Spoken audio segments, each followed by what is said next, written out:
പാമ്പു കടിച്ചാൽ പുല്ലു തേച്ചാൽ പോകുമോ എന്നൊരു ചൊല്ല് പണ്ടേ മലയാളത്തിലുണ്ട്. അതിൻ്റെ വ്യക്തമായ മറ്റൊരു രൂപമാണ് ഇന്നലത്തെ ബജറ്റിനെ തുറന്നുകാട്ടാൻ വേണ്ടി ലോകസഭയിലെ പ്രതിപക്ഷ നേതാവ് രാഹുൽ ഗാന്ധി ഉപയോഗിച്ചത്. ബുള്ളറ്റ് കൊണ്ടുള്ള മുറിവുകൾക്ക് ബാൻഡെയ്ഡ് കൊണ്ടുള്ള പരിഹാരമാണ് ധനമന്ത്രി നിർമ്മല സീതാരാമൻ അവതരിപ്പിച്ച ബജറ്റ് എന്ന പരിഹാസവുമായിട്ടാണ് രാഹുൽ ഗാന്ധി എത്തിയിരിക്കുന്നത്. എക്സിലൂടെയായിരുന്നു അദ്ദേഹത്തിൻ്റെ പ്രതികരണം. ബുള്ളറ്റ് കൊണ്ടുള്ള ആ മുറിവുകൾക്ക് ബാൻഡെയ്ഡ് പരിഹാരം ആഗോള അനിശ്ചിതത്വത്തിനിടയിൽ നമ്മുടെ സാമ്പത്തിക പ്രതിസന്ധി പരിഹരിക്കുന്നതിന് ഒരു മാതൃകാപരമായ മാറ്റം ഇവിടെ നിർബന്ധമായും ആവശ്യമുണ്ട് എന്നും, എന്നാൽ ഈ സർക്കാർ ആശയ പാപ്പരത്വമാണ് ഇപ്പോൾ നേരിടുന്നത് എന്നുമാണ് രാഹുൽ ഗാന്ധി രാജ്യത്തെ അറിയിച്ചിരിക്കുന്നത്. അത് ചിന്തിപ്പിക്കാനും പ്രതിഷേധിക്കാനും കഴിയുന്ന ഒരു വാക്കായിട്ടാണ് രാജ്യത്തെ ഒട്ടുമിക്ക മാധ്യമങ്ങളും വിലയിരുത്തിയത്.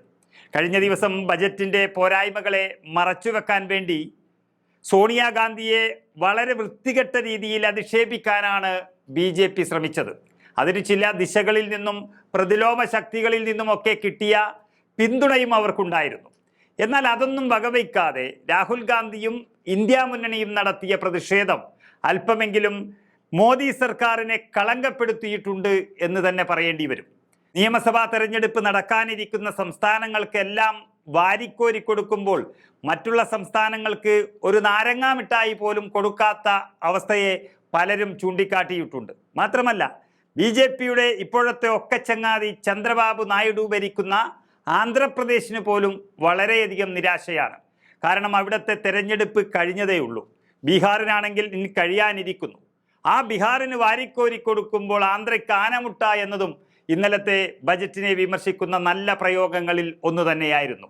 ഏതായാലും വേഗത്തിലുള്ള സാമ്പത്തിക വളർച്ചയാണ് ഇവരുടെ ലക്ഷ്യമെങ്കിലും മിനുക്കുപണികളിൽ ഒതുങ്ങാത്ത തിരുത്തലുകൾക്ക് സർക്കാർ ഇനിയും തയ്യാറായിട്ടില്ല എന്നാണ് ഈ ബജറ്റും വ്യക്തമാക്കുന്നത്.